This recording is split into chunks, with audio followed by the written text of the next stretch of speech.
Alright guys, day 6 here of the tour, and we're starting to head into some bad weather finally. It's been really nice on the tour so far.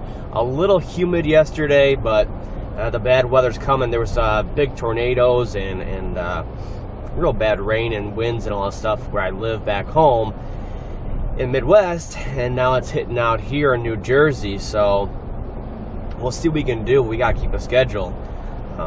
This guy has no garage, anything like that, so we're definitely gonna do what we can do. I brought a canopy for rain, but I definitely can't put that canopy out there for 50-mile-per-hour winds and heavy hail like they're calling for. So it's already starting to drizzle out.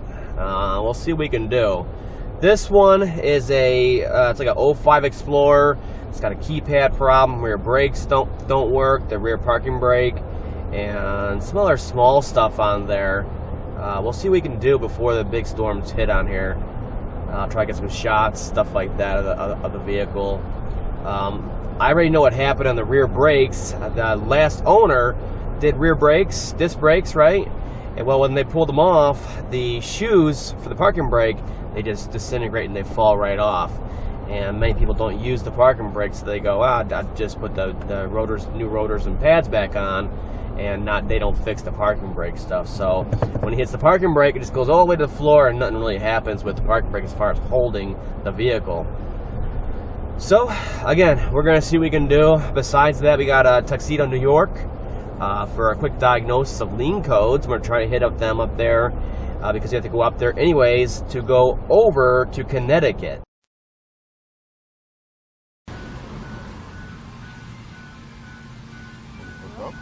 I think we found the problem.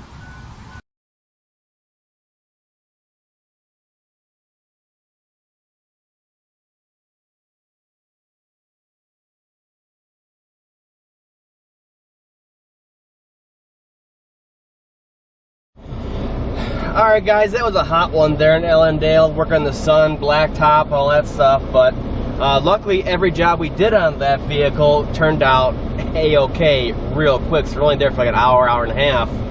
The rear parking brakes on there, they were good still. I mean, a lot of meat left, they weren't separating from the shoes and stuff like that.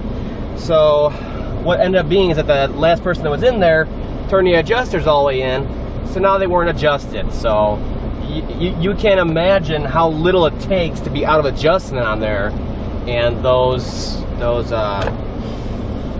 parking brakes will not work at all. So I had new adjusters on there, and we adjusted it all out perfectly with my gauging tool. Tried it, brake torqued it, that thing held beautifully, like so good, it's not even funny.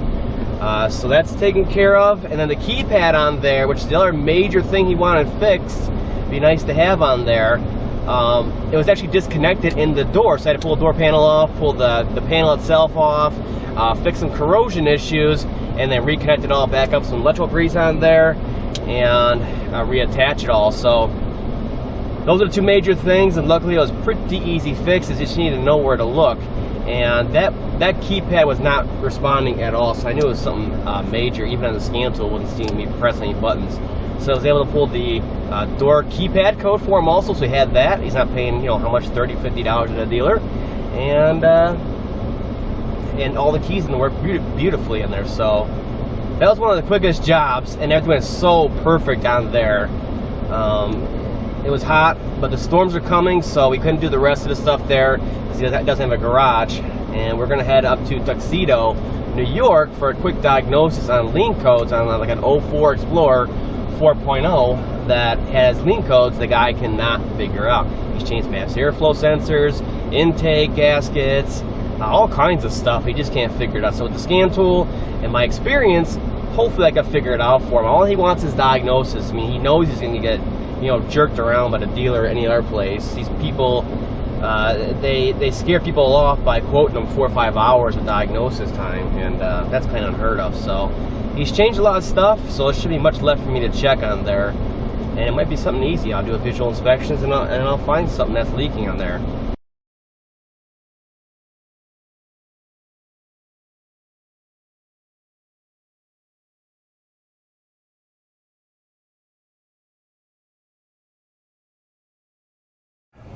All right, so we're leaving Tuxedo, New York, and heading to Bethel, Connecticut for the hotel stay tonight. We'll be able to actually get in at a decent time. I think it's saying 5 o'clock we'll be there.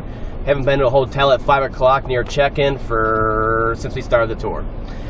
So both these jobs today went so perfect.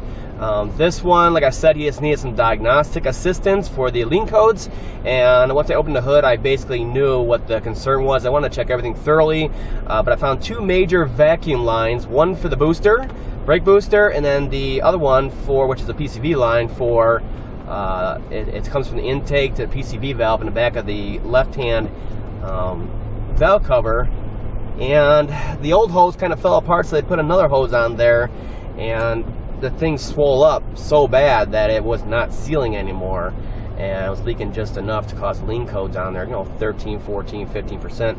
And like you said, the bank 2 lean was more lean than bank 1. Now it goes into the intake there and sucks the air, so it's going to disperse among all cylinders, but especially on bank 2 because it's all concentrated on bank 2 with that hose and stuff. So the storm came through. It was pretty good downpour there and some lightning and stuff, but we kept working through it, and it was just fine. It only lasted 10 minutes or so, and I found the problem, and that's the biggest thing. And they were right out there with me, umbrellas, everything. Didn't walk away, didn't run away, and they stayed out there with us to help diagnose it. So that's great. They're great people, I tell you for sure, to just stay out there with us and go through that. It's always interesting out in the woods during a thunderstorm.